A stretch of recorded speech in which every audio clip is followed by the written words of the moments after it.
एक समय की बात है, विंसन नाम के एक राज्य में एलेक्स नाम का एक राजकुमार रहता था। वो अपने पिताजी से बहुत प्रेम करता था। खैर एक दिन उसके पिताजी की तबीयत अचानक से बहुत खराब हो जाती है। कुछ समझ नहीं आ रहा कि मैं क्या करूं। तभी वहाँ पर राज्य का एक खास खबरी आता है। राजकुमार एलेक्स, अब परेशान मत होइए।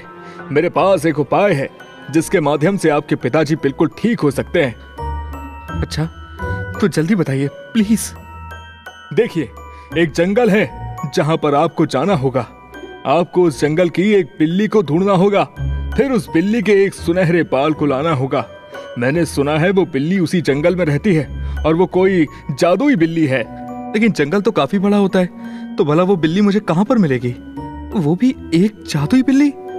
राजकुमार, ये तो आपको ही पता लगाना होगा।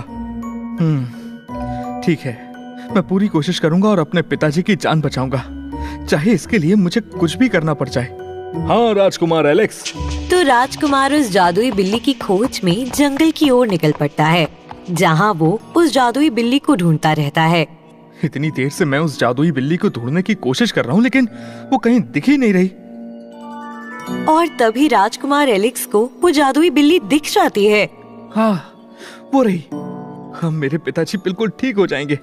राजकुमार उसका पीछा करने लगते हैं और पीछा करते करते एक अजीब सी जगह पहुंच जाते हैं।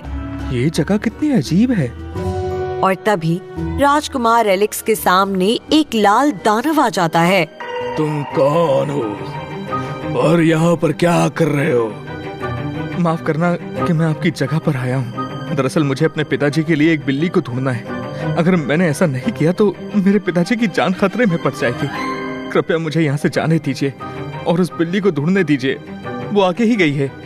दुष्ट, पहले तो ये बता कि तेरी यहाँ पर आने की हिम्मत कैसे हुई? तू जानता भी है कि मैं कौन हूँ? माफी चाहता हूँ कि मैं आपकी जगह पर आ गया हूँ, लेकिन अभी मुझे बहुत जरूरी काम है। मुझे यहाँ से जाने दीजिए प्लीज। अपनी बकवास बंद कर और यहीं पर कैद रहे। क्या? ऐसा मत करिए प्लीज। चुप हो जा। और दानव एलेक्स को एक संदूक में बंद कर देता है। बेचारा राजकुमार एलेक्स 3 दिनों तक ऐसे ही भूखे प्यासे उस संदूक में बंद रहता है। तभी एक दिन एक सुंदर सी लड़की वहाँ पर आती है, जिसके शरीर से एक अच्छी सी चमक निकल रही थी। और ऐसी चमक किसी आम इंसान की नहीं होती। हेलो, मैं हूँ नताशा। दरअसल जिस बिल्ली की तुम खोज कर रहे थे, मैं वही जादुई बिल्ली हूँ। क्या? एक लड़की भला बिल्ली कैसे हो सकती है? दरअसल उस बुरे दानव ने मुझे एक श्राप दिया है, जिसके कारण मैं दिन में बिल्ली बन जाती हूँ और रात में एक इंसान। मुझे पता है कि तुम अपने पिताजी के लिए मेरे बाल लेने आए हो। ये लो, ले जाओ। आपका बहुत बहुत शुक्रिया।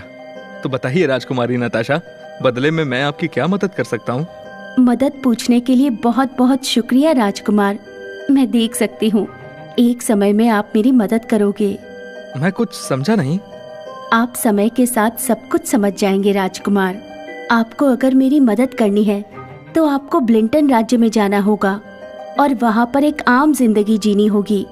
तो अब आप यहाँ से जाइए, वरना वो दानव यहाँ पर आ जाएगा। तो जैसा नताशा कहती है, राजकुमार वैसा ही करता है। वो दौड़कर सीधे अपने पिताजी के पास जाता है और वो बिल्ली के बाल दरबारी जोश को दे देता है। दरबारी एक टोटका करता है, जिसके कारण उसके पिताजी ठीक हो जाते हैं। तभी अगले दिन एलेक्स अपने पिताजी को सब कुछ बता देता है। पिताजी, उस लड़की ने मेरी मदद की थी, तो मैं चाहता हूँ कि मैं भी उसकी मदद करूँ। ये तो बहुत ही अच्छी बात है, लेकिन तुम उसकी मदद कैसे करोगे? हाँ, वो कह रही थी कि मुझे बेलिंगटन राज्य में जाना होगा और एक आम जिंदगी जीनी होगी, तो मैं कल वहीं जाऊंगा। ठीक है बेटा, अपना ध्यान रखना। तो इसके बाद राजकुमार एलेक्स अपने राज्य से निकल पड़ता है और पहुंचता है किसी दूसरे राज्य में, जो था बेलिंगटन किंगडम। तभी उसकी मुलाकात ओवन नाम के एक व्यक्ति से होती है। तो आप बताइए कि मुझे कुछ काम मिल सकता है क्या? हाँ, क्यों नहीं। तुम तो काफी हट्टे कट्टे और नौजवान हो, तुम्हें तो कोई भी अच्छा काम मिल सकता है। अच्छा, सुनकर अच्छा लगा। हाँ, तो ये लो, ये देख रहे हो, तुम्हें इन बड़ी बड़ी लकड़ियों को काटना है। हाँ जरूर। तो एलेक्स अपने काम में लग जाता है और ऐसे ही कई दिन बीत जाते हैं। तुम्हारा काम तो बहुत ही अच्छा है बच्चे, ये लो तुम्हारी मेहनत की कमाई। शुक्रिया। तो एलेक्स पैसे लेता है और पैसे लेकर दूसरी जगह पहुंचता है और वो देखता है कि वहाँ पर उस जगह की काफी साज सजावट हो रही है। अरे भाई सुनो, यहाँ पर इतनी सजावट क्यों हो रही है? क्या कोई उत्सव होने वाला है क्या यहाँ? हाँ, यहाँ पर हर साल ऐसे ही सजावट होती है। दरअसल यहाँ के राजा की एक खूबसूरत बेटी है, राजकुमारी मैरी, जो काफी चमकदार है। राजा को लगता है कि उसकी बेटी दुनिया में सबसे सुंदर और चमकदार राजकुमारी है, इसलिए वो हर साल अपनी बेटी की सुंदरता का बखान करने के लिए ये समारोह आयोजित करवाते हैं। लेकिन सुना है कि राजकुमारी मैरी को ये बात बिल्कुल भी पसंद नहीं है, इसलिए वो एक ऐसी लड़की को खोज रही हैं जो उनसे भी ज्यादा सुंदर और चमकदार हो। तो ये जानने के बाद राजकुमार एलेक्स सीधे पहुंचता है राजकुमारी मैरी के पिता के पास। महाराज, मैं एक ऐसी लड़की को जानता हूँ जो सूरज से भी ज्यादा चमकती है। क्या बकवास कर रहे हो तुम? हाँ महाराज, मैं उस लड़की को लाकर रहूंगा, वो भी सिर्फ 2 दिन में। ठीक है, अगर तुम ऐसा करने में नाकामयाब हुए तो मैं तुम्हें सजा दूंगा। ठीक है महाराज, जैसा आप कहें। तो राजकुमार एलेक्स फिर से उस जंगल में जाता है जहाँ पर वो बिल्ली रहती थी। रुको, आप कौन हैं? मैं उस बिल्ली की माँ हूँ। मैं चाहती हूँ कि तुम मेरी मदद करो, मेरी बेटी को उस दानव से छुड़वाने में। उस दानव ने मेरी बेटी को उस संदूक में बंद कर दिया है। दरअसल नताशा ने तुम्हें छुड़वा दिया था, बस इसी गुस्से में उसने मेरी बेटी को कई दिनों से कैद करके रखा है। हाँ, मैं उन्हीं को लेने आया हूँ। लेकिन बेटा, ये काम इतना आसान नहीं होगा, क्योंकि उस दानव ने उस बक्से के चारों ओर राक्षसों का पहरा लगा रखा है। आप चिंता मत करिए, मैं कुल्हाड़ी चलाने में एक्सपर्ट हो गया हूँ, मैं उन लोगों को भगा दूंगा। ठीक है बेटा, तो जाओ अब।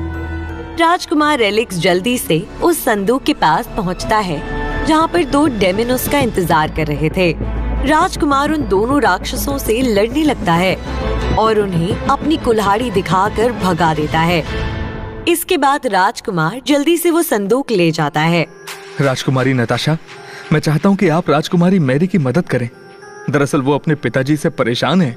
उनके पिताजी को लगता है कि वो ही दुनिया की सबसे ज्यादा चमकती हुई राजकुमारी हैं, जिसके कारण राजकुमारी मैरी को सबके सामने बार बार शर्मिंदा होना पड़ता है। अच्छा, तो ये बात है।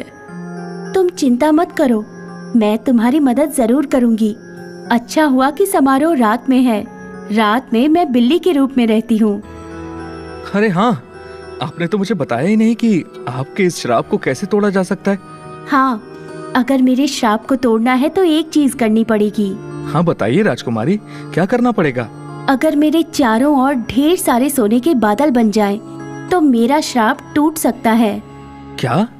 हाँ। ठीक है, मैं ब्लिंटन के राजा से बोलूंगा। तो इसके बाद दोनों राजा के दरबार में जाते हैं। महाराज, मैंने उस लड़की को ढूंढ लिया है जो दुनिया की सबसे चमकती हुई राजकुमारी है। उसे जल्दी सामने बुलाओ। माफ करना महाराज, उसे एक श्राप मिला था जिसके कारण वो एक बक्से में बंद हो गई है। तो मैं चाहता हूँ कि आप मेरी मदद करें ताकि वो चमकती हुई राजकुमारी सबके सामने आ सके। अगर ये बात झूठी हुई तो तुम जान से जाओगे। ठीक है महाराज, मुझे मंजूर है। कृपया मुझे राज्य के खजाने से सोने की धूल दी जाए। ठीक से इसे गोल्डन डस्ट लाकर दो जल्दी। राजकुमार एलेक्स के सामने ढेर सारा गोल्डन डस्ट लाकर रख दिया जाता है। तभी राजकुमार सोने की धूल को अपनी मुट्ठी में लेते हैं। कृपया आप सभी लोग भी अपने हाथों में ये सोने की धूल को रखें और इसे हवा में फेंकें ताकि यहाँ पर एक बड़ा सा बादल जैसा बन जाए। फेंको अब इसे सब लोग। हाँ। और सभी लोग हवा में उस सोने की धूल को फेंकते हैं, जिससे वहाँ एक बड़ा सा बादल बन जाता है और इस बादल से एक राजकुमारी निकलती है जो थी राजकुमारी नताशा। राजकुमारी नताशा बेहद चमक रही थी और उसकी सुंदरता उसकी चमक में 4 चांद लगा रही थी। अरे, ये तो वाकई में एक चमकती हुई राजकुमारी है। ये तो बेहद सुंदर है। देखा पिताजी, मैंने कहा था ना कि संसार में मुझसे ज्यादा सुंदर लड़की भी है, लेकिन आप थे कि मान ही नहीं रहे थे। हाँ महाराज, अब आपको यकीन तो हो गया होगा ना? हाँ लड़के, तुम तो काफी बहादुर हो और तुमने अपनी बात साबित भी कर दी। हम तुम्हारे इस काम से प्रसन्न हुए। और इस तरह एलेक्स अपने काम में कामयाब हो जाता है, जिससे बिल्टन राज्य के राजा एलेक्स से बहुत खुश होते हैं। तो पिताजी, अब आपको पता चल गया है ना कि सुंदरता ही सब कुछ नहीं होती। आपने मेरी सुंदरता के कारण कभी ये नहीं देखा कि मैं और किन किन कामों में माहिर हूँ, जैसे कि कला और खेल। हाँ बेटा, मुझे माफ करना, मुझे अब सब कुछ समझ आ गया है। कोई बात नहीं महाराज, देर से आए पर दुरुस्त आए। राजा नताशा की बात पर हंसने लगते हैं। तो क्या महाराज, हम दोनों अब अपने राज्य वापस जा सकते हैं? हाँ जाओ, अलविदा। अलविदा दोस्तों, और मदद करने के लिए बहुत बहुत शुक्रिया। कोई बात नहीं राजकुमारी, मेरा तो ये फर्ज था। तो इसके बाद राजकुमार एलेक्स चमकती हुई राजकुमारी नताशा को लेकर अपने राज्य में वापस लौट जाते हैं, जहां वो अपने पिताजी को उसके बारे में सारी बातें बताते हैं। चलो बेटा, अच्छा हुआ कि तुम सही सलामत अपने राज्य में वापस लौट गए हो। मुझे तो बस इस बात की ही खुशी है। इसके बाद राजकुमार एलेक्स नताशा से अपने दिल का इजहार करते हैं। क्या तुम मेरी राजकुमारी बनोगी? दरअसल मैंने तुम्हें पहली बार देखा था, तभी मैं तुम्हारा दीवाना हो गया था। हाँ, मैं बनूंगी तुम्हारी राजकुमारी। मुझे भी तुम्हें शुक्रिया कहना है, क्योंकि तुमने मुझे मेरे श्राप से मुक्ति दिलवाई। शुक्रिया। तो इसके बाद दोनों शादी कर लेते हैं और हंसी खुशी महल में रहने लगते हैं। तो दोस्तों, अगर आपको हमारी कहानी पसंद आई हो तो लाइक बटन दबाएं, वीडियो शेयर करें और हमारे चैनल को सब्सक्राइब करना ना भूलें।